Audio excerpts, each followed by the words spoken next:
Now, here's your hosts, the League Dad, Kevin, Mitchell, and Alistair.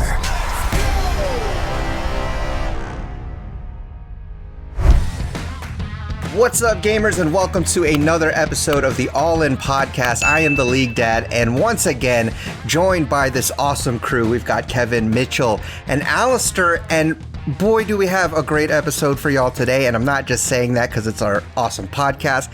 It's because NA keeps delivering us the spice, y'all. They keep giving us the spiciness, the drama, all of the things that you know and have come to love in this great LCS. But we're going to just, if you've been living under a rock, then you're the only person that hasn't heard about the whole collapse of Church 9. And we're going to dig into that, the release of LS, the fandom of LS, I didn't realize was that huge until after this came out, because people were going crazy all over Twitter, Reddit, YouTube, whatever it was. So we'll talk about that. We'll talk about also the roster move on TSM with Shenyi going to Academy. We'll touch on some of the upsets of this week. I mean, you're talking about CLG beating C9, Immortals beating EG, FlyQuest beating 100 Thieves. I mean, those were crazy games. And then finally, we'll look ahead at Super Week, some of the key matchups like FlyQuest and this continued streak that they're on, if they'll be able to continue that. And we'll take a look and maybe speculate what C9 does without LS now. And so we're going to jump into all of that. But let's get right into it, because of course, the thing that everybody is talking about in League is the collapse of Church 9, LS being removed. And before I get your thoughts real quick, let me just give our listeners and or viewers just a TLDR in case you haven't caught all the details. Because, you know me, I'm a sucker for League drama, so I'm just reading all the comments and all the spice, and I'm just loving every minute of it. But here's the TLDR. Right before C9's game before CLG, it was announced on the broadcast that LS had been removed with a very generic PR tweet from Cloud9's Twitter account. C9 ends up losing that game to CLG, who many considers the worst team in the league. They also had a standard draft, meaning a non-LS typical draft. And to add fuel to the fire, Fudge built Leandries on Corki, which already is very strange in itself. But also LS is known in the past for making this crusade over the debate of Leandries and Morello. And so that's kind of a thing where people were looking into it. Is this a soft protest by Fudge, you know, building this Leandries in support of LS and all of this stuff? And then LS tweets that he knew 4 hours before the announcement that he was being let go, but that he was surprised by it. And so after that, lots of speculation ensued, because C9 puts out the generic tweet. Seems like everybody else is shocked, even casters, all people around, not just here, but even around the globe. And then C9 today, earlier, releases a YouTube video explaining their decision, basically saying that they removed LS because it clashed with their organizational culture or how they develop players and coach them. And so basically saying it's a coaching difference, and that's why he's gone, which did not satisfy anything from the community. And so here we are. Now I've done kind of TLDRing it. Here we are basically still where we were. And that's, you know, kind of confused as to why this is even happening. So guys, we didn't talk about this before the episode started recording, because I wanted to get your raw, unfiltered reactions. So let me know how you're feeling about this whole situation, good or bad, whatever it is you want to talk about. But let me hear your thoughts. A lot to unpack. At first, when I saw it, I thought it was a bit of a joke. And then the group chat started to blow up, and I realized it's not a joke. While I didn't expect LS to make it into next year, I didn't think it would finish this fast. I thought what would happen is they'd make it to Worlds, and then they would drop out pretty early, and then LS wouldn't stay. That's what I thought was going to happen. He lasted, what, a week? 2 weeks.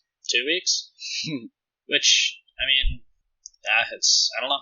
Yeah, it was shocking, to say the least. I think, especially if you're watching the games live and you checked out the cast, they were like, yeah, this isn't a joke. We're about to cast C9, and this is what's happening in real time. LS just gets released, and then they lose in, like, terrible fashion. They get absolutely trashed. There's a famous, like, clip of Freaks being like, Fudge can't hit a single skill shot on anybody, and it's ridiculous, right? they're really leaning into it. Honestly, like, dude, this sucks. This really sucks. I'm so bummed that this is happening. I'm not like a fan of LS, but I'm not like a hater either. I'm just curious and interested, and it seemed to be working. And it kind of took so long for people to be like, "Yo, enchanters are broken," and he was like, "Yeah, enchanters are broken," and they are. But he's not like just the enchanter guy, right? He does a lot of things. His Karthus Aurelia draft is really weird, right? But I mean, it's not also that crazy either, because he's shown in Academy at least that Karthus is very strong with Malice, right? Fudge already plays Aurelia. It didn't seem like so far we had seen any actually really weird, crazy drafts yet, right? Like, I think what we saw was standard drafts with maybe one or two different picks. That's why it's surprising to me that it didn't feel like he actually changed dramatically anything yet, and maybe that's what he was going to do. The PR response was basically, our coaching ideals don't align. And it's like, what? You gave it 2 weeks and you called it quits? So I'm calling it right now, and I'm saying that there was another reason. This could have been one big reason, but there was a catalyst that caused the release, right? Maybe people on the team are going to be like relieved because they thought that the coaching style wasn't really what they wanted, but something like dramatic happened to actually cause it for everybody to give up 2 weeks in, right? Maybe like a big ass argument or something. Something like that, right? Like something happens. It was 2 weeks in, guys, and we're winning. They were 3-1. So, yeah. I mean, I'll preface this by saying that I am a fan of Ellis. I've been watching him since like his like time on TeamLiquid.net, where he was posting like Brew Wars stuff, and this is back in like late 2000s, right? He was one of the few Westerners who actually competed with Koreans in StarCraft, although he wasn't like, you know, pro level good, but he was like good enough to at least somewhat compete. That being said, like, I think this is absurd. I think that there is so much disrespect coming from the Cloud9 organization to their fans. Even, let's give them the benefit of the doubt and say, like, this was completely justified. You know, everything internal was just on fire. He was, like, verbally, like, beating down people or whatever. Okay, let's say that's all true.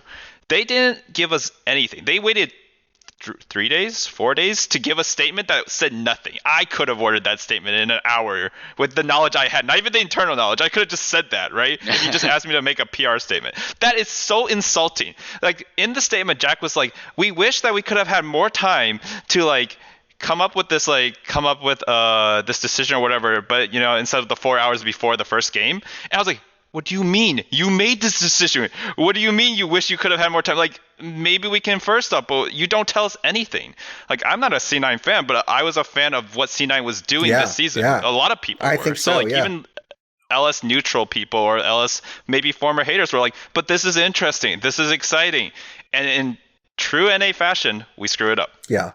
There's a couple of reasons why I tend to agree with Mitchell and you saying that wasn't the reason. You know, you can't just say, because that's what the confusing thing is. First of all, it looks so tame and generic PR response, literally actually from both sides, because even LS didn't really throw any shade out there, directly to Cloud9 or anything like that. So that was the confusing thing, is that if it was kind of just coaching differences, you don't announce it even 4 hours before the game, but then, or even if they knew 4 hours before the game, why they could have chosen any time to release that information publicly, even if the players knew, but they chose to do it 10 minutes before their first game of the week.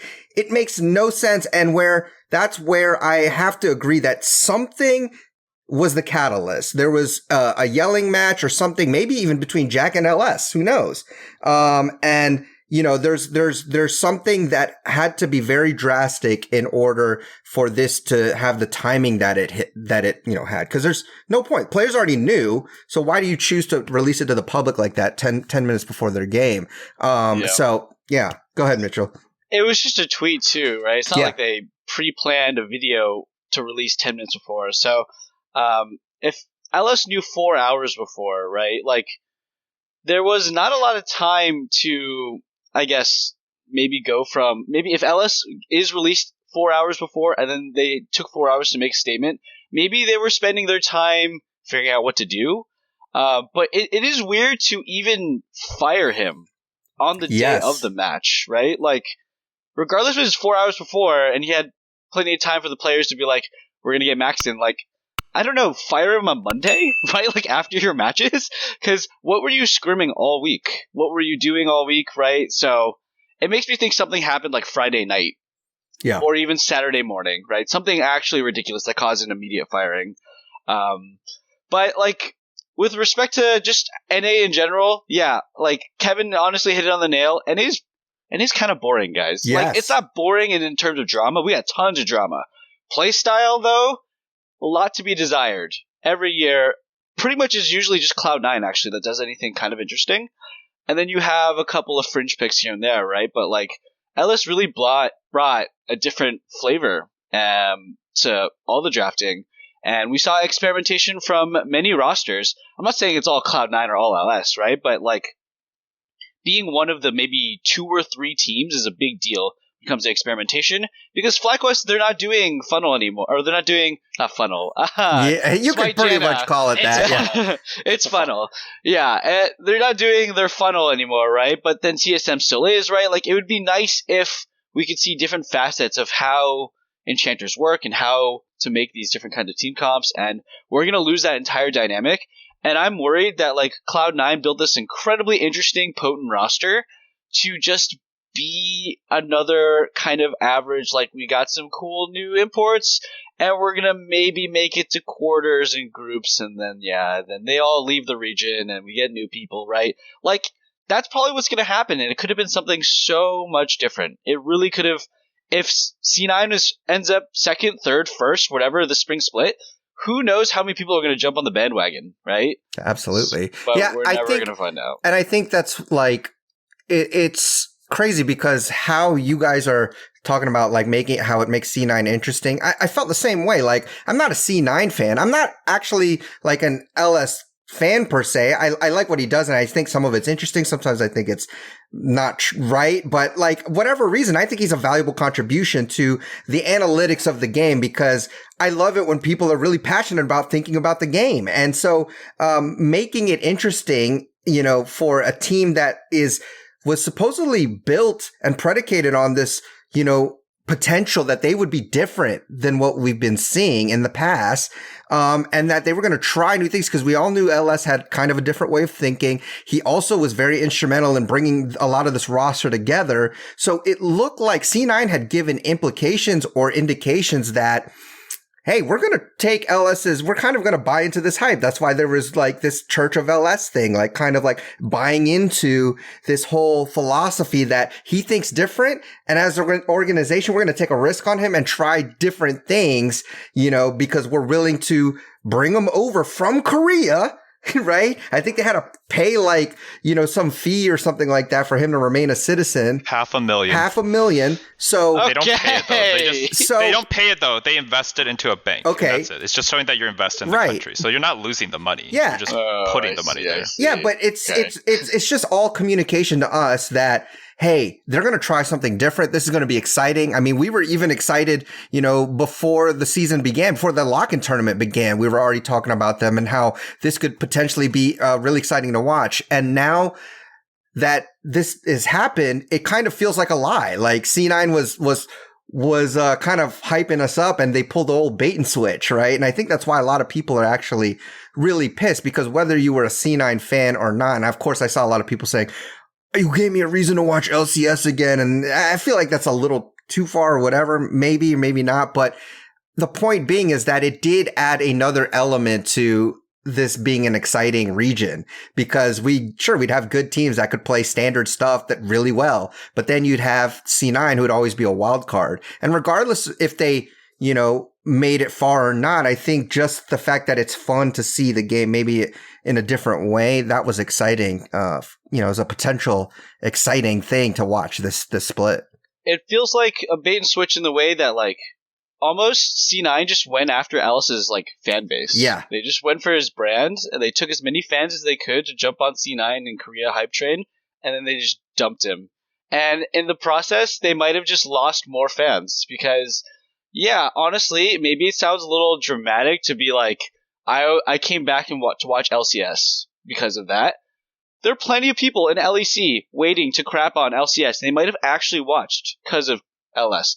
People in Korea, man, like people, LSS fans all over the world, and whether you hate it or like it, like that was good for NA, and it is gone and even worse because they took it away in the worst possible fashion. So we might be worse off if this had never happened. Yeah. I will argue though that it's probably not. That's probably not the case. Like to take it because Ellis said before he joined, he said I had planned on giving them advice on the roster, like just giving all of this like roster building advice in the first place, anyways. And it's only when we talked further that we got to the coaching stage, right? So they could have got the LS like brand name, like this is the LS team. You know, he built this for us. LS would never have gotten any negative interaction with them. Like it just seems. If this was the play, this seems really bad, right? He like sets up the whole structure, sets up the coaching. One thing I did want to mention is that I did hear, I think Monte Cristo or somebody mentioned it. We're just going more into the whole C9 has a structure and then they didn't fit. I could understand, like, you know, C9 historically, like they've always done a way to build their rosters. Mm-hmm. You know, they've made pretty good decisions historically, yes. Right? Like they've sold excellent player after excellent player and somehow usually come out with a good replacement. So like there's something working there. And so maybe Ellis didn't fit with that and they thought it could. Like that just happens sometimes, right? Before you meet someone in person, you could think, yeah, we'll get along or we could be roommates. And then like a week later, you're like, oh boy. And I understand that, right? That's all reasonable and stuff, but 2 weeks is too short. I think that's the major hang up, right? Like there's a lot of people on a different spectrum, but for the non-LS fans, like I just feel like it's probably like, how could you possibly know it was irreparable after 2 weeks? Like, if you ever watched the LPL documentary, the coach for the winning team of Worlds, EDG, was like yelling at his players. Not like always, but he's like, I have to be tough on you guys right now because if I'm not tough on you now, you'll never understand that like we can be better than this. Or like he was giving motivational speeches and like he didn't look like a nice coach. He didn't look like a coach that you like see in the TSM Legends or whatever NA documentaries, right? But his players respected him because he was like, I care. So like, yeah, there are other ways to express it, but this is how he expressed it, right? So it's like you need time for them to gel. You cannot convince me like, oh yeah, there were 50 scrims, so we know now. This is one meta, man. Maybe he'll be better at other metas, like coaching the team. It's absurd. Well, I'm wondering if part of it is just like they knew coming in that he was going to try some things, but then maybe there was an argument about, you know, the whole first timing Ivor and Soraka mid, and then it just came down to an ego contest where neither side would back down, then they just said, you know what, hell with this. I mean, that's a possibility. I have no backup for this claim, but yeah, I mean, it seems plausible. Well, it's plausible in the sense that it's so crazy that it would have to be something like that for him to be dismissed. As a player, like obviously I'm not playing professionally, but as a player, if we're pulling up to a game and I randomly just get put on like Sona 80 carry and I've never played it again, I don't care if I won or not. I'm still going to be pissed about it. Yeah. And okay. Yeah. I mean, I don't know. I'm not the same person as Fudge, but that's just that's the argument I can give. Like if my teammate did that or had that done to them, I would still not be happy about it.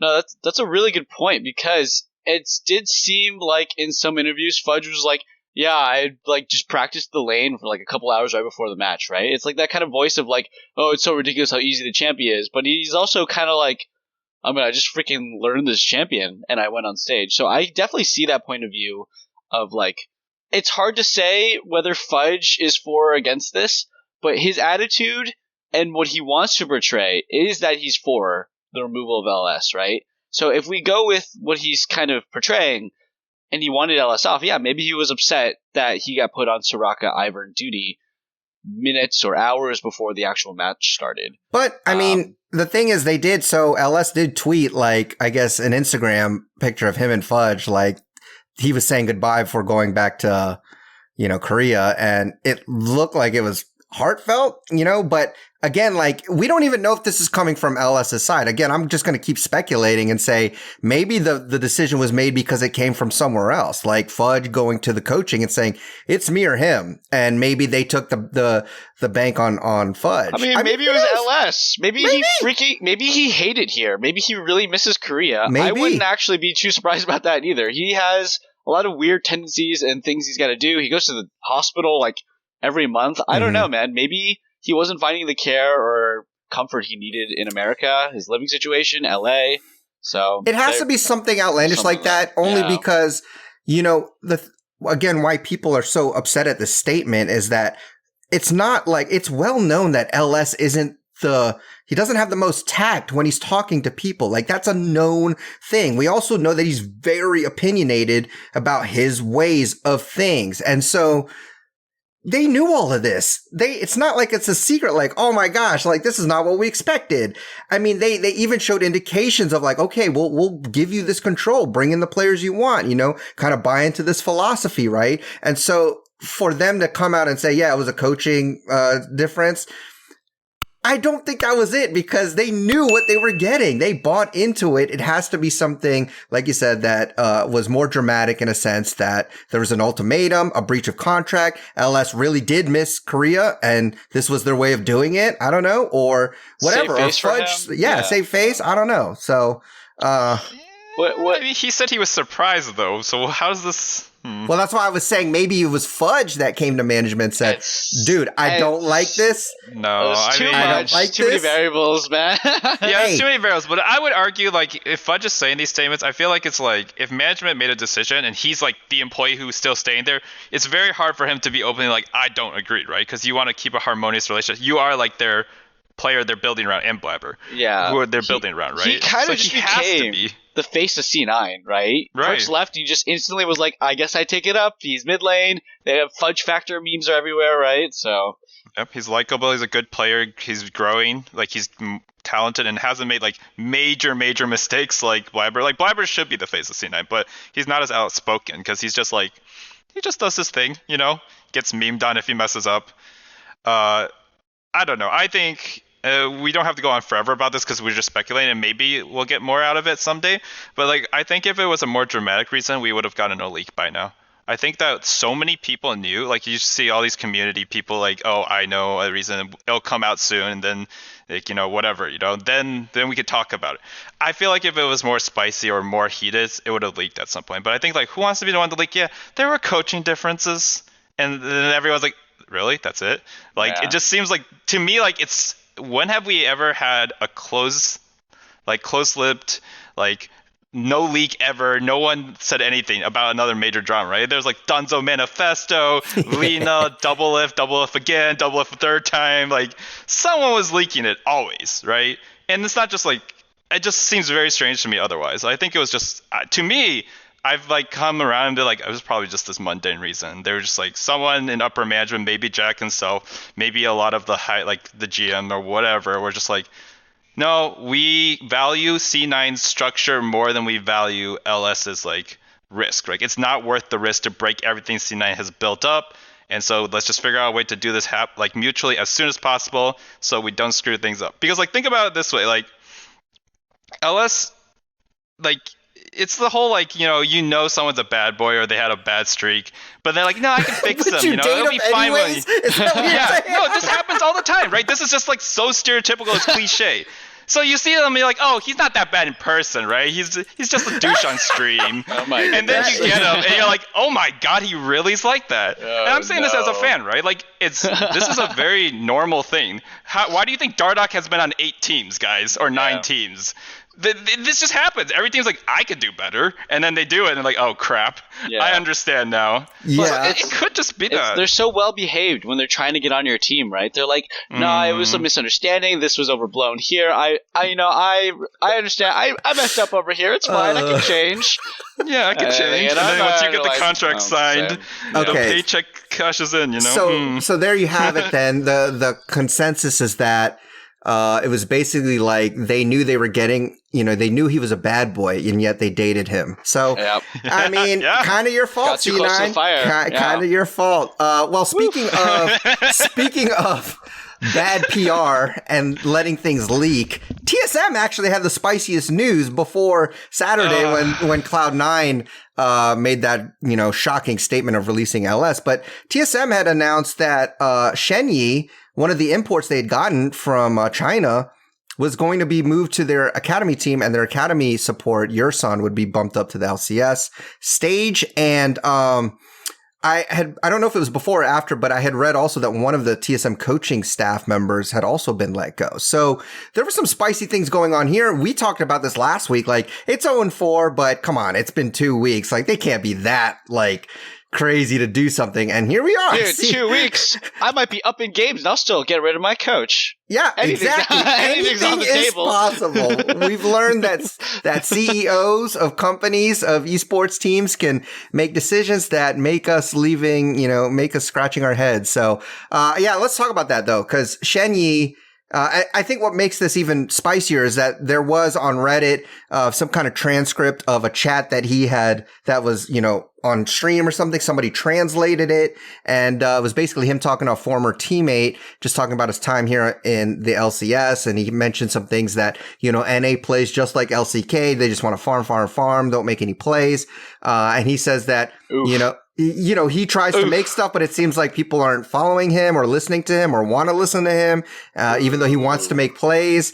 So things that, basically saying that he's so used to shot calling, because that's what he was saying in, his time in China. He was a shot caller. He called aggressive, plays, whatever. That's kind of how they were meant to play over there. And over here, it's so different in the fact that either they're not listening to his calls or he's talking too much and the team doesn't like it. Yeah. But he's for sure flaming Spica. There's no way he's not. He's 100% targeting it directly to Spica. Yeah. Tactical is always trying to get in there, right? K-Duo is also LPL. Hootie is freaking playing Karma top. So it is 100% Spica wants to farm it out, and he is definitely throwing shade. I mean, I wouldn't be surprised if that's exactly why he's benched. Yeah, and I think that's what it is. You're not taking the MVP spot as the shot caller or whatever. And you can even see, I guess, because of Challengers Queue or with his streams or whatever, he actually does talk a lot, to a point where maybe it is clashing with Spica. Spica's, support and jungler have the most influence on the map. They're the ones kind of trying to set things up, play around certain things. And if both of them are kind of headstrong and wanting to make the decisions, I think it's going to lead to some communication issues, on that front. So I wanted to get your thoughts on that. What do you think about that? And I don't know, do you think it's the right move, wrong move? Just your thoughts in general, because again, we like Cloud9 because they were going to do a different way of playing, right? Well, here is two Chinese, development players. You know how they play over there. It's very different. You're getting them for a reason. And I feel like on one end, you could say, if you're, what you're getting, but then you're not enabling them or letting them do what they're used to doing, not even trying it out. So I think there are points to both sides here, but I want to get your thoughts on it. So I mean, what I'll say is I haven't watched or I haven't watched the video or listened to it or anything. Honestly, I kind of heard it and I wasn't on it. I genuinely just wasn't that interested. To me, it was just, more TSM drama. Next thing. Well, at least it got us talking about them again. Yeah, I don't know. I think, as to what you said, I mean, you're going to bring in two developmental LPL players, and you're going to bench one for something, what we're assuming to be, play style, just seems foolish and a waste of money. But let's be honest, how many times have we sat here and flamed TSM and PR? I don't know. To me, it's just more just TSM. TSM being TSM. Yeah, TSM making boneheaded, weird choices. Yeah, exactly. I just wasn't that interested at this point. Yeah, I mean, it was pretty weird to just that they're 0-4 anyways and how bad they look. I mean, they did get a win this weekend, which is good for them. And then they had that crazy start to the game against against Cloud9, and then they still lost. Yeah, I mean, I think that they're dumb for even signing Shenyi. They didn't scout him at all, clearly. They didn't listen or watch a single one of his scrims and be like, this guy just talks 24/7. Like, I could have watched 2 of his scrims and been like, oh no, I have Speaker, this isn't going to work out. Done deal, yeah, right? Exactly. Like, yep. we're done. So I don't know what happened. I hope Shenyi gets picked up by somebody else, because when I watch him in Champions Queue, he's kind of hype. So I agree. yeah, it'd be cool to see him elsewhere where they need a shot caller, but like he needs a team where he's like solo shot caller, and he needs to learn to probably talk less, because there's been a lot of talk about Smoothie as well. Lots of relationships between those 2 players that's being drawn on streams and on Reddit and stuff. They talk too much, and that's why Smoothie is no longer on LCS teams, because they've gotten better and communication has gotten more efficient and refined. That one person just talking all the time doesn't do it. It's not 2015 anymore, right? You don't have sole shot callers. You have things broken down into very efficient systems. So, but he's young, so hopefully he can bring something out together. And I hope that TSM, I mean, they actually showed some promise. I actually think they're a bit more interesting of a team now. I would just like them to stop losing to Shopkeeper. So I'm sure we'll get into that, but Tactical was like 5-0, and he built Gale Force, Rapid Fire Cannon, and did negative damage to people. And like GA or something. It was the worst build in history. I swear to God, if he just went Kraken Slayer, LDR, the game would have been over. He would have killed everybody instantly. He would have killed the Camille. That build tilts me 99% of the time I see it. Gale Force Rapid Fire is the lowest damage build you can build as an ADC. It does. It's just a waste of gold. And he's ahead, too. You don't go defensive or... He was doing it because it's like a lot of utility and like catch, so you can keep one-shotting the really squishy Senna and Karthus and stuff. But like, you don't need to do that. All you need to do is kill Camille and you win the game. There was one champion on the enemy team. It was very frustrating. Yeah, they lost. Also, freaking Speaker's build was... He played great on the Xin Zhao, but his build was bad. So, okay. There's that too. Yeah, I will say I'm glad TSM should feel very lucky that this happened, the C9 drama happened, because TSM was the talk of the town up until that moment. They were like, I was actually pretty pleasantly surprised that most people were fairly supportive of Shenyi, like whether they agreed or not that he should like dial it back or whatever. Most people were still like fairly supportive, and that's not always been the case for some of our imports. We've definitely had imports come in like Ica or something or Ryoma, and they just get flamed to hell and back, But most of the people were like fairly understanding of her, and maybe that's just a proxy for TSM hate. I don't know. But I think that that's fine. I watched their comms. I think he's very intelligent about the game. I do think he does talk a lot. However, in his case, the argument or excuse you could give is like because his English isn't that good, sometimes he might just need to repeat things to get the idea across. Because if you watch when he does stuff, like his plays are like in the moment. And sometimes people like, it's because it's NA probably, but sometimes people just like take a second or 2 seconds to do anything. Or like he's like rotate. And then they're like, let me clear these like 3 minutes and then rotate, and then the whole thing fails, right? So repeating that is probably fine, and all that to say is like, yeah, I think he has a good head on his shoulders and knows what he's doing. Maybe he's not good at communicating with his teammates yet, but how do you get better at putting him in academy? Like, it's such nonsense. Like, you see this guy who has a good head on his shoulders. He had, a pretty decent like reputation on his own team. Again, rumors are that he was going to be recruited to an LPL team, and he takes the risk to come here. Like, TSM's just completely screwing away their talent pipeline. And the reason why I believe in Shenyi more than like Smoothie or whatever is that in this role in TSM, like how many great shot callers have been absolutely demolished by the TSM machine. Okay, we had Mythy, Yellow Star right after he was doing really well. We had Mythy, who was at that time just like one of the best supports ever in the West. And then we had who else? Bio Daddy. Well, no, there's someone like else that was pretty famous that was put in the support role. Sword Art, yeah, Sword Art, right after Dang, Worlds, I already right? forgot him.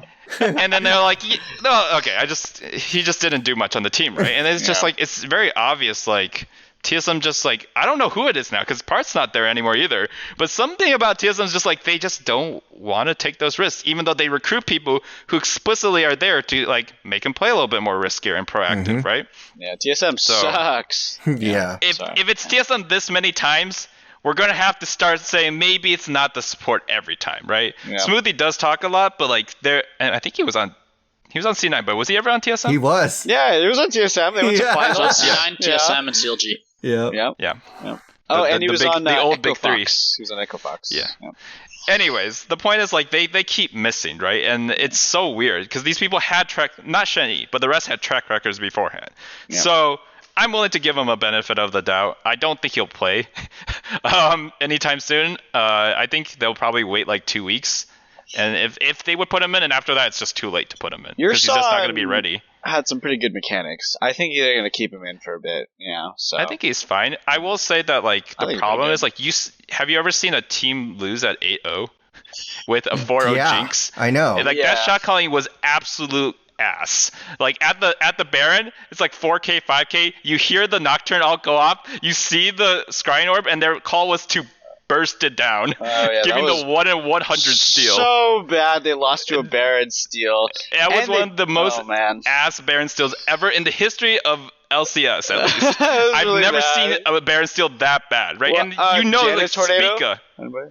Remember that one? Okay, that's fair. Bloodwater? But you see, like it's gotta be Spica or somebody like, hey, we can burst this, right? Yeah, that was So, monkey. Flip it. I- Just flip it, guys. I got this smite. I'm I've heard so prone many to junglers believe say that one guy yelling really loudly all the time and like knowing what he's saying at least is still better than whatever that was. Yeah. Because like I cannot. That was the most atrocious shot call of all time. I can think of two that were just as bad. Really? Yeah. One is the 9-man sleep, which is also TSM. yeah. Oh, okay. Baron steal. Okay, yeah. The 9-man sleep shot call for is Baron just as Steel, bad. fair enough. But that's one, Yeah. and the other would be, remember that time, was it Dignitas, where 4 of them got executed Yeah, in Dignitas under versus 30 Renegades. seconds? It's a Rift Herald. Yeah, it's Dig Renegades. 3 died bot lane and 2 died top or something like that, or 2 bot and 2 top. It was 2 got executed to the bot tower and 2 got executed killing the Rift Herald. Yeah. Yeah, That's Crumbs. pretty bad shot calling. Crumbs or dubs. I don't think that's shot calling. I think do. that's bad mechanics. Listeners and viewers need to go YouTube that and look it up if you have not watch seen it. those. It is hilarious. It's Mhm. the best thing you'll ever watch, and It's the casting is closest you'll great. ever feel to being like, I'm better than a pro. Yeah, your Clash team is better than whatever that was.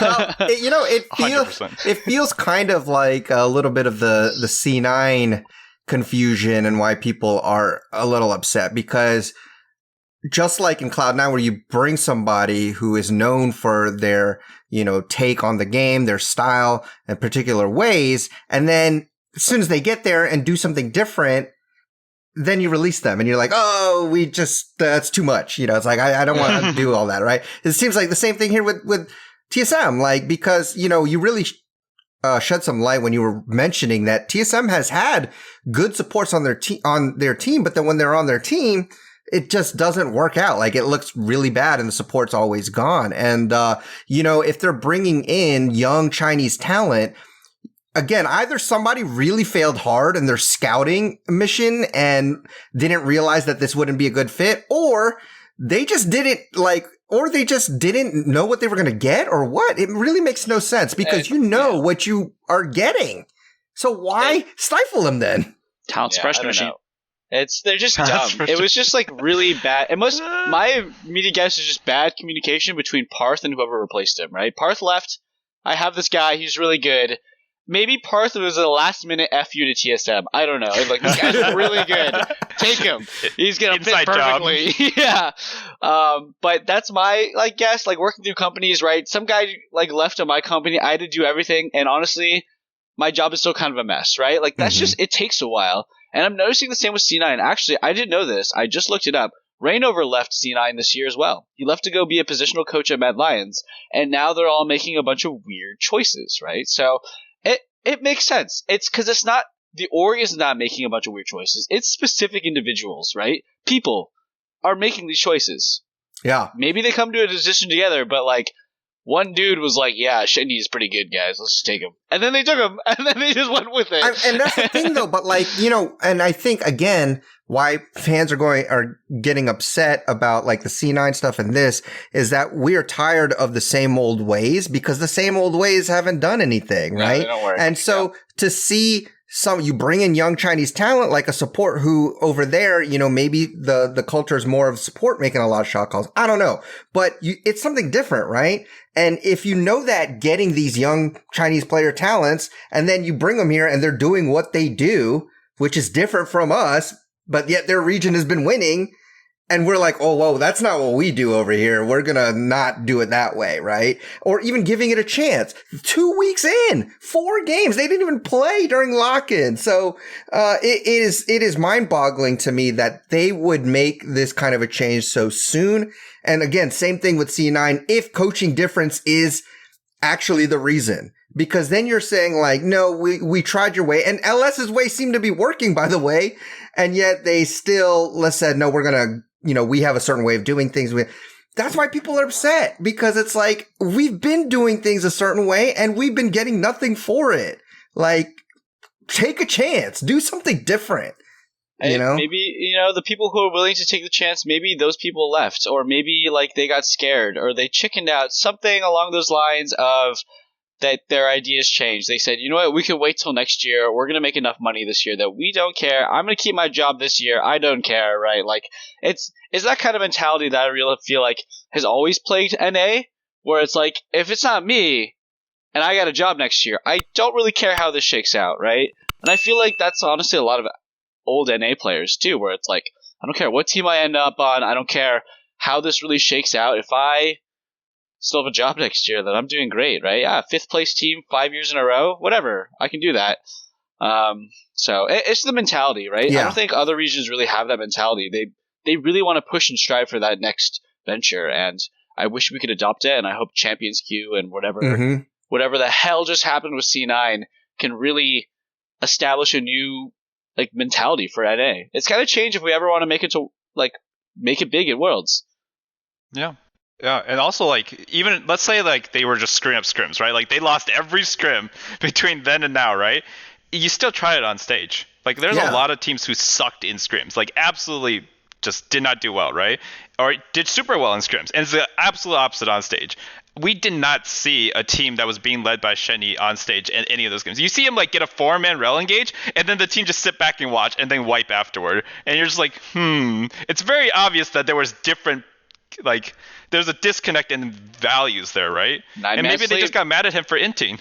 9-man sleep. Yeah, it's weird, because Spica was the one who fell, like, he was on the other side of this, right? He got an amazing play, and then his team is just watched. Dude, I hate to say this, right? Because Bjergsen is obviously on Team Liquid doing great, but he's got Blippo in Core JJ. I feel like a little bit of Bjergsen rubbed off on Spica, and it's a lot more of this, like, Shenyi was saying, right? It's a lot like NA here, farm for late. Yo, Bjergsen was the king of farming for late in NA, and I felt like Spica definitely, I mean, it feels like he would buy into that, right? He played with Bjergsen a lot, so it's just disappointing. Spica's it is such very a great disappointing. Player. Yeah, so disappointing. Good. And plus, I want to see, like, it just would be nice to see something different. Like, well, maybe they hopefully they can trade him to a team that sucks. And, Shenyi just goes there and, like, we get to watch this crappy team all of a sudden do good. And maybe it's because they play it a little differently with, like, it would be like such a nice wake up call, if it worked out that way for then, organizations here to see, like, okay, maybe we should try something a little bit different. We keep importing players, but we refuse to maybe import certain ideas and strategies. Cause that's what Core JJ did. He leveled us up because he brought a lot of what he had learned. He's a world champion, though. Okay, yes. But he's also the example too, right? Yeah. Dignitas wasted his talent. Yeah. He went back to Korea and just won Worlds. That's true. That analogy works. Yes. Right? So, like, NA completely missed the boat. Yes. I mean, to be fair, he was 80 carry here. But they missed the boat on seeing his potential as a player. Yeah. And then they're just like, yeah, we'll just give it back to Korea. He's bad, Core JJ, like, back when Core JJ was 80 carry for Dig, did anybody say, like, oh, he's top 3? Nobody, right? Yeah, he was and that's because we squandered his talent. And then he went to win Worlds, came back, and is the savior of our league now. Yes, very much. You know what's even sadder too, right? So we're losing kind of the duality of we had Worlds in NA, right? Korea, China, whatever, EU, and then NA, right? Yeah. Like we're gonna lose KDuo too. This guy is like easily the worst player on his team. Yeah, he's looking really, really bad. Like if TSM go 0-2 or 1-1 or have a really bad win where they almost lose, like they did against Immortals or whatever, like KDO is gone. This guy, like, there's gonna be no more Chinese players on TSM anymore. It's just like I think Yursan he's from LMS region or where is he? He's from Taiwan, right? So like I think we're gonna lose our Chinese players. We really are. Our LPL is gone. Half our LCK coach is gone, right? Like, it kind of feels like a bit of the hype of what this year is supposed to be. Yeah. A couple weeks in is already gone.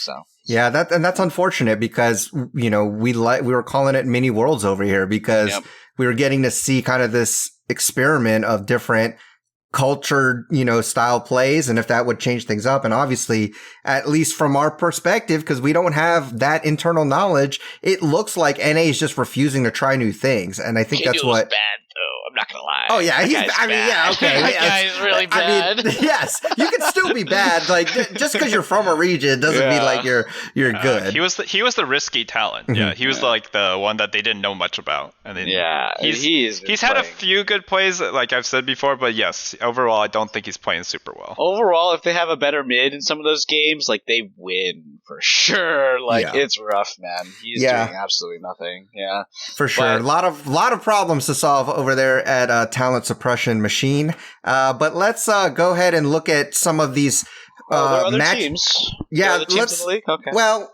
sometimes we can talk about other teams in the league and we get to them. But there were some upsets this past weekend and it was pretty crazy to see. So CLG beat Cloud9 after, Cloud9 or it was just announced that Ellis was released and there was a lot of drama around that. Again, we talked about that earlier. Immortals beat EG and then FlyQuest beat 100 Thieves.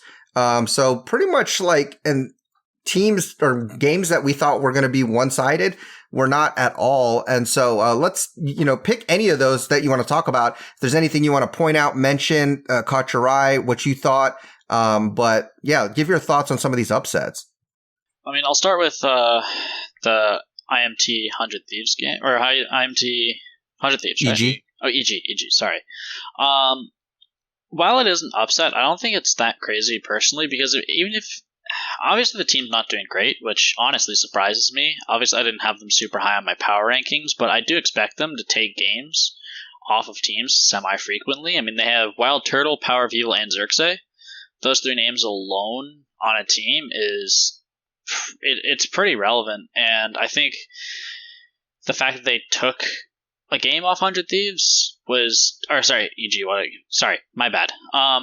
You got 100 Thieves on the brain. Yeah, sorry. The fact they beat EG is surprising, but I'm glad it happened because I really don't want to see these three players especially Wild Turtle. He just went through CLG hell, and now he's just on another team that doesn't seem to be doing great. I mean, he needs to make some moves if he wants to keep playing, and I hope the best for him.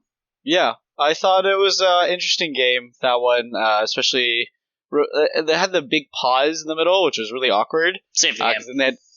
They saved the game. They had to do a big chrono break, right? And then freaking Revenge gets a 2v1 kill instead of just, dying. Honestly, that whole situation was just, Immortals got screwed over, kind of, because EG, they found out they were at Baron, and then they get to Chrono Break after. But then Immortals still ended up coming out ahead because Revenge clutched it out. So, pretty cool. Honestly, I don't know how you guys are going to feel about this, but I felt like ever since we left Lock-In, Impact kind of sucks. I feel like he's kind of been getting wrecked in specific 1v1 matchups where you have to kind of outplay them or be better, or you're going to get outscaled and you're going to lose, right? Tryndamere vs. Graves against Someday, that was a big one to me where it was Someday clapped him. And then this game, it really felt like Revenge was so much more impactful than Gragas Impact was on Gragas. And there have been some other games where it feels like Impact's doing his good old rock thing, but he's not actually gapping the enemy top laner. He's not doing anything, and he's a top laner. He's supposed to smack around. Mm-hmm. And this is one of those times where top lane is very isolated. If you're a better laner, you're going to get some plates, you're going to get CS advantages, right? I want to see some invades, something. but it feels like he's not bringing too much to the table. So those are my thoughts on EG, and overall their team is a little lackluster right now. Inspired, probably even worse, is actually just non-existent as a player. So Inspired has been very disappointing, actually. Ever since the finals of Lock-In, he has just become a non-player. So Impact, I expect a lot more because he's in home region. Inspired, I expect a ton from LEC. But, I mean, I'll give him a minute or two to breathe. I don't know, man. Like, EG really fell off the wheels after Lock-In. I do want to counter with, I think another liability as of late has been Vulcan. Okay. Yeah. I mean, just looking at these games, I mean, Vulcan 0-3-3, 0-6-3, 0-3-5. I don't 0-6-9? 0-6-9. It's just... It feels like he's not. God damn it, Mitchell! Couldn't help it. Yeah, we're just trying to have a serious podcast discussion, and he comes in hot. We're so professional over here. I mean, we're very NA. Nice. Yeah, I do agree that Impact has been underperforming, but I don't think he shoulders all of the blame. I do think Vulcan, who many of us say is the second best support in the region, just has not been performing. Yeah. He's been going for a lot of reaching plays. A lot of like, whoa, dude, yeah. And this is the reason he's always been like the bridesmaid, not the bride or whatever the term is. He's always been second, right? Because his highs, honestly, at times are higher than core, right? Yeah. But he doesn't keep it for a very long period of time, pretty much ever. Unless his team's doing really well. I think that like the team is underperforming as a whole. I don't think EG's done, by the way. I don't think they're like donezo. I think that it's just kind of strangely the meta and how their read on it is. They keep playing Corki on a playmaker mid who likes to play dominant, who likes to roam, and he's just picking Corki and he just doesn't know what he's doing with it in terms of how to be like a Bjergsen on it, right? You need to be a PoE, a Bjergsen, like you like to sit back, you like to scale, and like if you want, you can hold a package at Baron or Dragon, but you don't need to use it, right? And he's clearly not that kind of player. He wants to like crank 90s on someone or something. I don't know. He's some kind of Fortnite term. He wants to flex on people. He wants to play TF. He wants to do roams, right? God. And he's not doing them well at all. So I think that EG will come back, but not because they necessarily get it together as a team per se. I just think a patch will happen. Corki will get nerfed, and they'll be fine. And that's kind of sucky because I wish that they were more of a flexible growing team instead of we're very good in certain metas, right? Because Inspired is the same. Rogue is amazing at times, hits playoffs, and it's not just because it's playoffs, it's because it's a different patch, and hits like a higher pressure moment, and he just kind of, his whole team falls apart, and maybe he also does a bit. Yeah. So I still think they're fine. I do give a little bit more credit to Immortals. I think they should have been win by now, and they did get it finally. Should have been sometimes it just takes that. Oh man, oh my god, yikes! Yeah. They should have had a 2-0. And yeah, they should have had a 2-0. That TSM game was. Yeah, that TSM game was an atrocity. But it just takes that one win, right? And then you start getting momentum and confidence. And so I think they'll be fine. I love how all of Kevin's analogies have been like romantic comedy tropes. Always a bridesmaid, never a bride. He's like, he's the bad boy, but I still dated. Yeah, I guess so. Yeah, that's fair. Yeah, no, I'm just kidding, man. But it is funny that Vulcan's analogy was like, always the bridesmaid, never the bride. I mean, NA this week was basically a romantic comedy drama thing. Yeah, dude. no, I totally get it, man. It was an episode of Friends. Dude, all these people were on Twitter like, dude, I know what happened with C9, dude. I knew what happened. And I'm like, okay, great. It's great, excellent. And then when they come out with the same, that's it. Did you guys hear what T1 said? Oh my god, did you hear what he said? God. Oh my gosh. Oh, but did you see what Darshan said? Oh, no way. No, Sean. I love it, man. You know what Faker said? Oh. He didn't say anything, actually. But nothing. He said Soraka mid's pretty good. Yeah, that's what he said. I will caveat too, with EG, they're near the bottom. Honestly, they're 2-4, but the only caveat is that their schedule has been pretty tough. I mean, they've been playing a lot of tough teams, and they've been losing. And so this was a loss where you didn't expect it to be a loss. And then that's why it was so more impactful, because this should have been one that they should have won. Easy win. Right? Yeah, easy win. This is one of their few this year. Exactly. So I think that's what the worry is. And vice versa, let's take a look at another surprise, which is FlyQuest, right? Because one of the upset games was FlyQuest beating 100 Thieves, right? Which big surprise. And FlyQuest is now 5-1. The only other 5-1 team is Team Liquid. And so I want to talk to you guys about FlyQuest. Now they've had a really easy schedule, with this being like their kind of defining win, beating a team of top caliber in 100 Thieves. So after seeing that, what are your guys' thoughts, impressions on FlyQuest? Do you think this is more than a fluke? Are they actually for real? What are your thoughts? I mean, at this point, I would like to say I'm not ready to say that they are a top 3 team. I think there is a possibility, considering how flaky EG seems. It seems I'm pretty confident in saying that TL and 100 Thieves are going to be top 3. I'm unsure about EG at this point, and I'm unsure with Cloud9, especially after this weekend.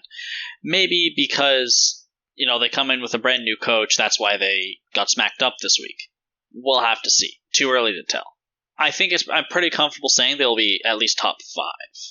We will have to see how they do against, who are they playing this weekend? They are playing... They got tough matches this week. They have EG and they have IMT. Yep.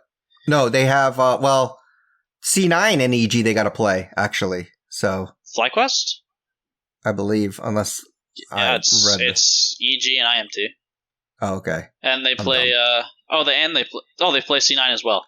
Yeah, it's a super week. It's a super week. Oh, right. There's, my bad. Oh, yeah, super week. So it's on Friday. Yeah, so they do have, really they have the 2 teams they haven't, are the 2 difficult teams they haven't played. They lost to TL, they beat 100 Thieves. So depending on how they do this week will be a very it'll be very important. Certainly important and very relevant to their future in playoffs and so forth. Yeah, I think what they're doing is pretty interesting so far, but I mean I'm not ready to jump on the hype train all the way yet. I mean I was actually on this podcast, for you new listeners, the original FlyQuest fan. It's way true. Back in 2020, I was the only one who believed. I was the only one who predicted on the analyst desk and here, except instead of Spring, I think one analyst actually I think it was Crumbs. He predicted them to make the finals. You know what I love too about this podcast is how humble Mitchell is. Like that dude is just he never. Let me just give you a list of everything I've predicted in my entire life. Wait, didn't you drop FlyQuest like a bad habit in 2021 after a week? But to be fair, Kevin, he was on the hype train though. So he did. He was. Yeah, he was on it. He started it. Yeah, so you started it. That's it. true. Yeah, I give you that. Yep. I started the hype train. I jumped off real fast in 2021. Am I back? For good reason. Am I back, anybody? No, I'm not back. No. Unfortunately, I'm not back. He's not back. Yeah, I think they're pretty good. And I think that they're not fluking. That this is how good they are, and I think they'll get a little bit better. Whoa. I just think a lot of... I love... Mitchell, repeat what you just said. Are you still there? I think his internet went kaput. Oh man! Okay, man. He was in it. He was in the FlyQuest mood. He was about to break it down and make us a believer, but it sounds like he's on. He said he's not on board the hype train, but he thinks it's not a fluke. And Kevin, what do you? Yeah, he's waiting at the station. What about you, Kevin? Let's see if... I mean, fate just seems to now be in FlyQuest's court, guys, so this is just how it's going to be.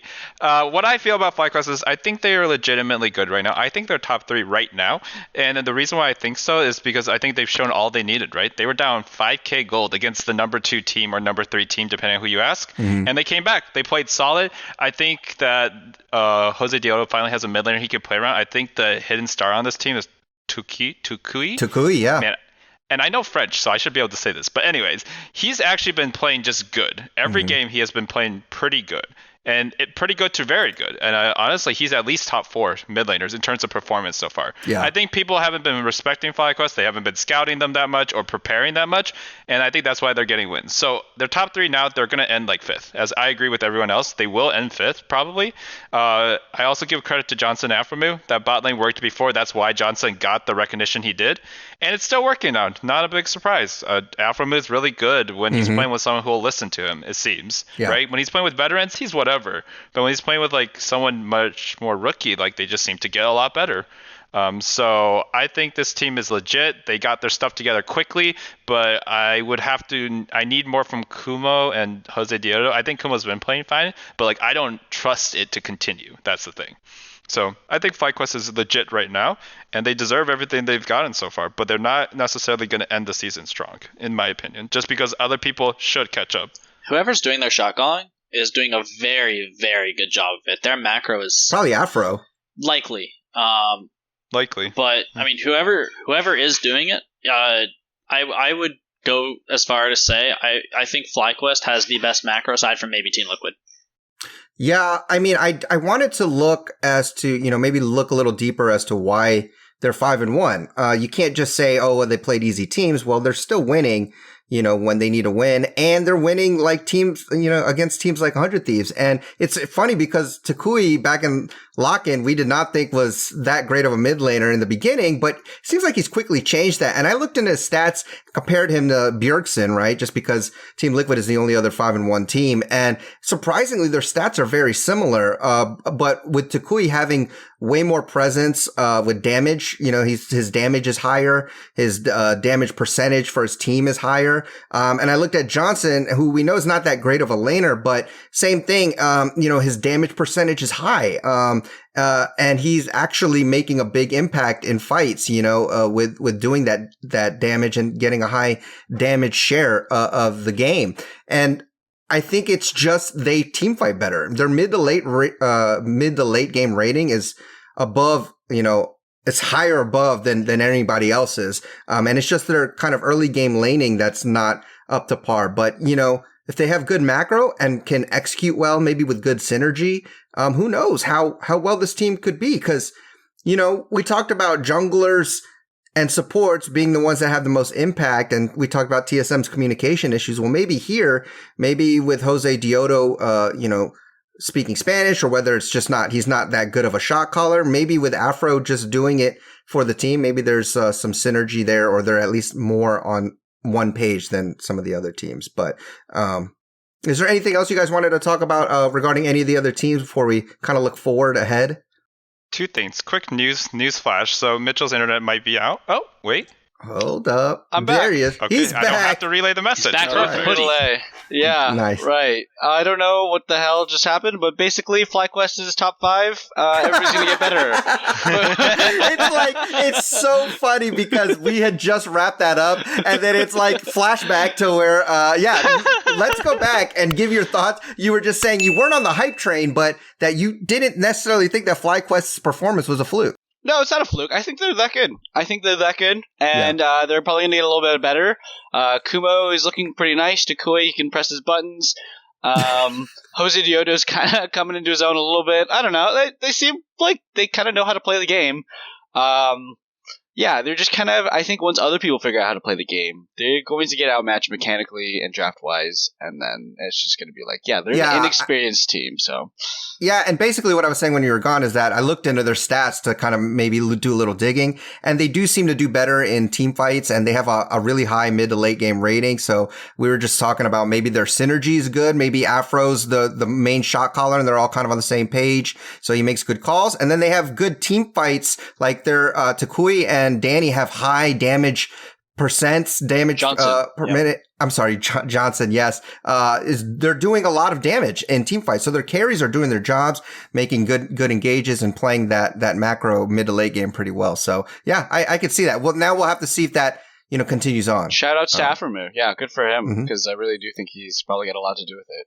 Veteran. Guys, MVP caliber, yeah. So exactly. Yeah. All right. Well, last thing we got to do is look ahead. All right, because we got a super week this weekend, and so Co-stream! Co-streams are back. Thank goodness. That'll be fun to watch. And, again, I think the two big storylines here, FlyQuest, can they maintain this 5-1 status we're going to see against C9 and EG as the big ones? They are playing Immortal as well. But can Cloud9, can they play well now that there's no more church? Do we see more standard Cloud9? Do they win? Because they could have lost their TSM game too. Yep. Let's just remember that. although they won, it could have very well been a loss, and they would have been 0-2 with their coach just being fired. Like, that would have been crazy. So I'm be interested Not a to see standard that. draft, though, when you think about it, right? Senna Karthus True. Nocturne, not a standard draft by any means. So they're still doing some weird stuff. Yeah. Okay. Yeah, so we'll see. But what do you guys think about those storylines? Or you can even talk about the patch 12.4 going to be enabled for competitive this weekend. So interesting things there. So give me your thoughts looking forward. I personally don't have that much to say about storylines. I think we've already kind of said or like gone over them. Mm-hmm. So if anyone, I'll let anyone else go if they have anything else to say about the storylines before we get into the patch. Let me just go right into the patch. I'm interested. Yeah, let's talk about the patch then. So my first note is the release of Renata. She should be enabled. I personally think the champion is very Collective sigh. weak. However, I think she's going to be high priority in Pro. Because my personal view on her is if you build her as a enchanter like a Nami, you're trolling. You should build her something like more of a tank or an off tank support. And I also think she is best used as a roaming skirmishing support rather than a laning support or like a traditional enchanter because her laning is abysmal. Her ultimate is game winning. It is obscenely broken. And especially with how much damage is in the game, you can just get an entire team to one-shot themselves. Gosh. Especially if an AD carry decides not to ego and doesn't build a QSS or take cleanse. You'll just wipe your entire team and lose the game. Yep. So I would imagine, depending on scrims, because I know a lot of teams have been not having Renata enabled in scrims, that could have changed. For LCS and Academy, I don't know, but I think she will be high presence. Yeah, I think Renata is going to be very interesting. Draft-wise, the combos that you can make are going to be pretty ridiculous, right? So one I specifically played against was Gwen top, Zillion mid, and Renata support. And I could not kill that. I couldn't kill them. I was playing a Kali, and I'm like, yeah, I'm out of cooldown. I can't kill anybody. I don't feel bad then. Yeah, I can't kill anybody. I won the Gwen matchup pretty hard too, and it's just like it got to a point of inevitability where it was you can't do anything. And then you know what is even ridiculous too? Renata Viego. Renata Viego is so crazy. You never die. You think you die, you get a kill and you reset. It's ridiculous. That's crazy. Yeah. So there's some really disgusting combos. If people can figure out where to put Renata, where to play her to not get absolutely smashed, because she's a very clunky champion. I played her in Practice Tool. Her abilities are slow, predictable, clunky, and it's hard to make things feel smooth yet. I'm sure there's a certain way to play her that makes her feel smooth, but not right now. For me, people aren't used to her probably either when I see her on stream, so it'll take some time before I think she's like actually good, like win rate wise, but I think she is just conceptually very strong for pro play. I think she's an absolutely busted design. My bold prediction is that C9 will play it with Olaf. I think that's a really good synergy. Yep. And like I can just see it's Blibber's dream, right? He can just keep inting and there's no punishment. I think that the character is just an awful design. I like the visual design, but the kit design is awful. Completely agree. This is just Akshan with support. Like, I hate seeing this kind of stuff where they overload one ability. It's not even the ult, right? Overloaded ults have always existed and it's whatever, right? There's a cooldown. This is like, it goes down to like 11 seconds or something at rank 5 if you have enough ability haste. It's not okay. And they just put this in. They're like, yeah, the power budget of the rest of the characters potato. Oh, actually, the ult's also really good too. But the power budget on the E and the Q is just gone. You know, so this is the character. Doesn't really even scale. The W doesn't really have that many ratios. So good luck. And I'm like, are you serious? And so it's just going to be garbage or broken, and it will never be balanced. She has to always be bad. It's like a Kali. It's like Gwen. If the champ's ever good, it's going to be game breaking, and it's going to be extremely high presence anyways because there is no counter. Yeah, but they've let Gwen be meta for like months and months on end, just carrying games like solo, at least in LPL and LCK. Did you and know? Like Yumi's also like we're at a point, right? If you look down a list every year of like the characters released, like there are fewer and fewer characters that are like that kind of made sense. Like Vex, I thought Vex was fine and like it's pretty strong, but compared to everything else last year, pretty good. I like that character. And then Lilia. Those are the last two characters where I was like, just like Vex, right? Lilia. Those are my last two characters. And then everything else I was like Vex, Viego. Like I could get into a rant on this, but God, Gwen, Senna, like God. unbalanceable nightmares, right? Yep. And they just keep doing this, and I'm really sick of it. And I think the community is probably slowly getting there too. Like she is weak, but she's unbalanceable. So once she is remotely enough stats, she will auto win or auto be picked, right? And I'm just sick of that. Zeri too. Oh, I forgot because she's usually picked or banned. Yeah. She's usually banned. So yeah, that's my take on that. I think C9 will play it because they want to be creative still, and it makes sense for their players, right? Yep. Well, speaking of Zeri, it could be. Speaking of Zeri, she does get her overhaul this patch. Yep. Big nerf. Yeah, big nerf. Honestly, I think it's going to hurt Zeri a lot. I've played a decent amount of Zeri, both builds. Crit is definitely better, in my opinion. I think Trinity Force is okay, but your mid game is just so much worse. I personally really enjoy Kraken Slayer on her, though a lot of people are going Shield Bow. I don't know. I think she's still going to be high presence, but I definitely disagree with how much she's being played. I think she is a bit overhyped. Yeah, and we never really got to see the fruits of the overhypedness because she just got nerfed into the ground. She got hit really, really hard. I mean, it's exactly what I predicted. The Bruiser on a ranged champion just is not healthy. It's not. It's not. Yeah. It's not okay. It's not healthy with that kind of kit as well. And I think that if they index more into the crit build, right, and they have to do some like silly game design stuff where you just put a bunch of crit multipliers on a champion. You're like, now you have to build crit, right? Mm-hmm. So we'll see how that goes with the champion. I'm still interested to see where she'll fit in the future, but I'm expecting her to be officially dead next patch. I do not think she'll get picked very often, if even once. So I think she will because people have a lot of fun playing her. Okay. Maybe people will like it, and they'll be like, she's too fun, I don't even care if it's a pro game, I'll pick her anyway. People pick Renekton still, even when he doesn't make sense. So. I mean, I want to kind of talk about that a little bit because it ties into the whole Renata game design thing, right? Like some of these champions, they just don't feel fun to play. Because sometimes like with the Renata, you press one or two buttons, but the rest of the time is just horrible to do. You don't do anything. Like there's no really like anything to it. And there are champs that are sometimes like that. And so, I mean, it's just going to suck. Like if they keep putting out champs like this, for people to play them and want to play them. And you're going to have this thing where coaches like LS are going to be like, play this because it's good. And the mid laner is going to be like, did I say mid laner? I mean, it could have been anybody, but Leak knew the reason all along. He leaked it. Dad. Leaked dad. Leaked dad? That's a third Smurf name. Third Smurf name. Yeah. I meant player. The player could be like, no, I don't want to play that because that's boring. And that's not what I'm here to do. I'm here to style on some people. So I do think like champs need to be fun again, man. Like not fun just because it's overpowered or the kid is just crazy. Zeri's really fun. Zeri is super fun. Renata is not. She's not fun. Yeah. Most of the characters they've released are fun to play. I'm totally giving credit for that. It's just the against part. Playing against the biggest is problem. Absolutely not fair at all.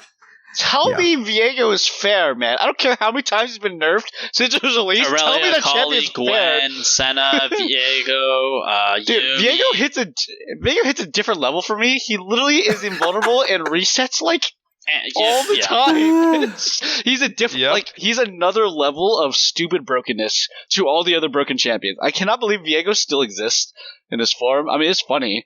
How many ults reset even if you completely miss the kill just because you can just pick up a random thing on the ground? Dude, even if it didn't reset, his ulti is so overtuned. It does so much damage. It's a slow, it's AoE, it's a knockup. I'm like, what the hell is it? Execute? It's an execute too? It's an execute, it's a gap closer. It's a gap closer? What is this? Wait, really? Yeah. Oh my god, Ryan, fix your game. It literally does everything. His ult applies Sheen. It supplies Sheen, and guess what? You can do it 5 times in one team fight.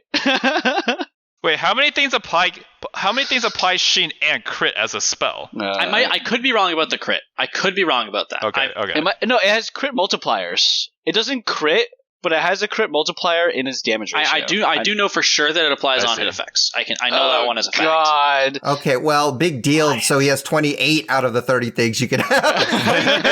Jeez, we used to complain about a kit having everything. Like Echo came out, you're like, oh, he does everything, right? Or Ornn. Now it's one ability that does everything. One ability, and then you have the rest of his kit. The next kit. power creep is going to be the passive, right? Yeah. Just passively, they do everything, and then their other abilities are useless. You don't push any buttons. It's very innovative, very fun. Yeah. So Yumi. Okay, that champion. Yeah. So Yumi. Yeah, Yumi's goddamn parasite. Oh my god, champ. release Yumi was just hit E and close your eyes. That's still how Yumi is.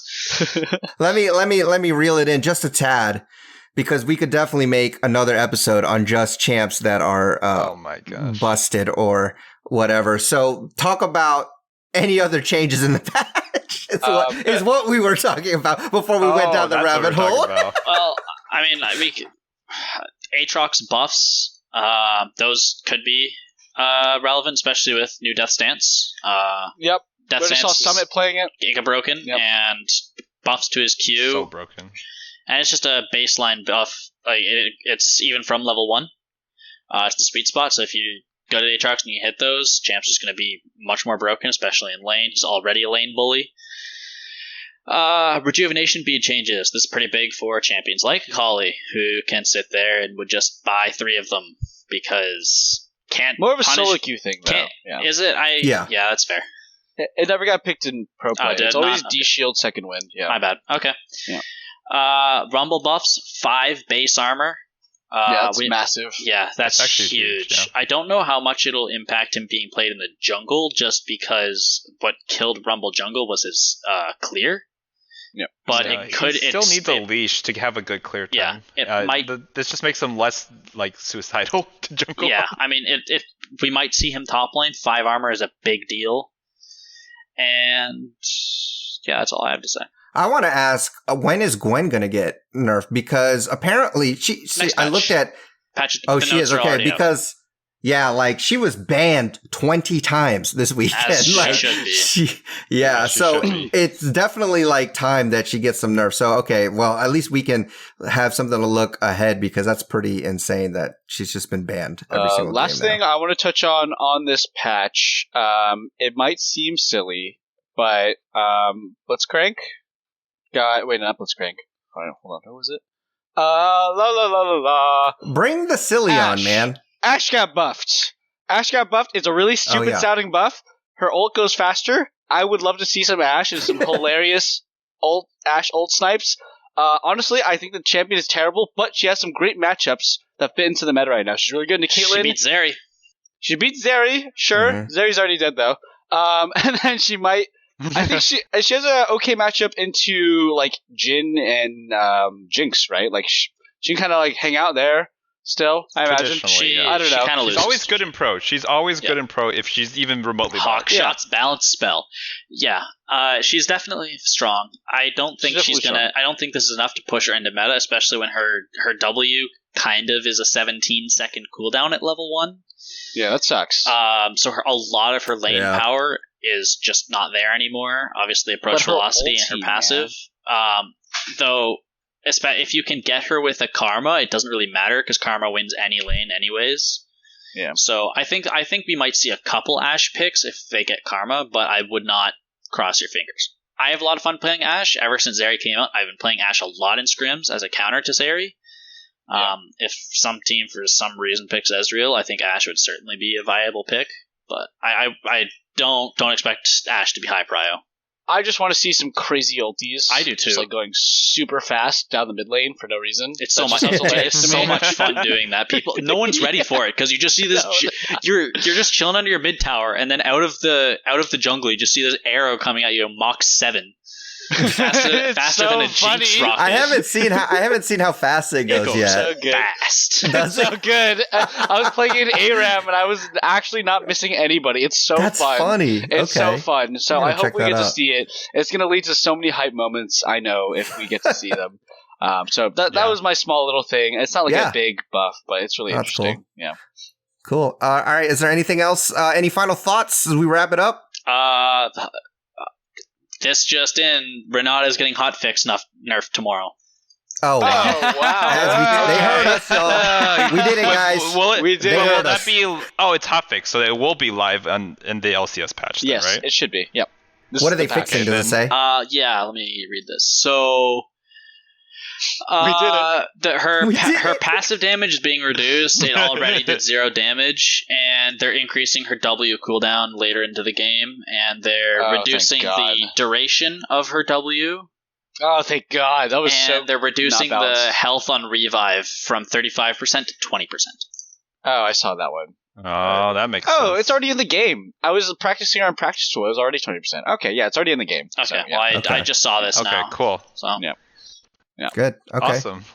Thank God. My quick news is we mentioned this last week, so I just figured we might as well. Core's back. He got his green card. They absolutely dominated. Liquid is going to beat EU. That's all I'm going to say. Liquid's going to beat EU. I'll elaborate next week. I mean, dude, look at EU. Have you seen them? Astralis beat their top 2 teams. Yeah. Pretty handily. It's really sad to watch. Yeah, I have to agree. Core looked amazing. I mentioned this before that I don't like Tom Kench, especially with good supports. I like it on Core. I like when Core picks Tom Kench because he plays him like a monster, man. And that was just total clinic. And it was good to see him back. And even Hans Sama had said in an interview recently that Core instantly makes him better. Yep. And that's just in line with what pretty much everybody else has said when playing with him. So I am looking forward to just total domination by Team Liquid the rest of the most valuable player in NA, by far. We're not sponsored by Excellency, so I'm just going to say this. I'm rock hard, man, for this team. Jesus Christ. Go full all the way. I cannot wait to see what this team can do. It's so interesting. Team Liquid has been playing Varus TK for years, all the way from Double Lift, from 2018, right? Mm-hmm. And now that the 2 champions are so wildly different, they're still playing it. It's crazy. They're playing it very different. It's super aggressive, way more. I mean, they got level 2 ganks, and then Santorin just lived bot lane, right? So they're obviously Santorin took red buff, walked straight down to bot and just ganked their asses. That was such a move, dude. just for some context, a bit late on this league, Dad. Ashalt, after flying 3 seconds, will be going 2,000 units per second. Blitzcrank Hook is 1,800. Wow, it's going faster than Blitzcrank. That's after 2 seconds of flight, it matches Blitzcrank speed. Or Blitzcrank Hook speed. That's pretty fast. Dude. Yeah, I do want to see that then. It's going to be hard to dodge. It's very hard to dodge if you don't see it coming. Maybe Core will bust out the Ash support. Instead of Ash, if I start seeing Ash support, I'm going to cry my LP away. What do you mean? Come on, Alistair, let's duo after this. Why don't you do it with Mitchell? He'll play some Akali for you. He'll build. There you go. We can play Akali. No, actually, Frostfire is the best. Okay. Tank mythic. I mean, I actually still think. Was it the Omnivamp one? Is probably still the Refmaker is probably the best still on Akali or a Protobelt. But Frostfire in certain situations, really, really good. Take not that good. You do so much damage with Frostfire though. Oh Mitchell carried me with his Frostfire Akali the other day. Nice. An ARAM, it was so funny. That's awesome. I went Frostfire Warmogs. Oh my gosh. When you play Akali, you play Akali, and then he was working. When you play Akali, as long as the enemy team isn't having fun, you're doing your job. Yeah, exactly. That's why I know. That's when I know it's time to end the episode. Is when I start hearing a lot of things that are making me hate League. Right now. Once you start hearing Mitchell's playing in solo queue, just wrap it up, y'all. Wrap it up. Okay, well, that's gonna do it for us, guys. Thank you so much to my co-hosts Kevin, Mitchell, and Alistair for always sharing their wise insight. It's a blast talking League with you guys. But until next time, guys, enjoy your climb on the Rift. Try not to be too toxic, and we'll see you all on the next episode. Peace.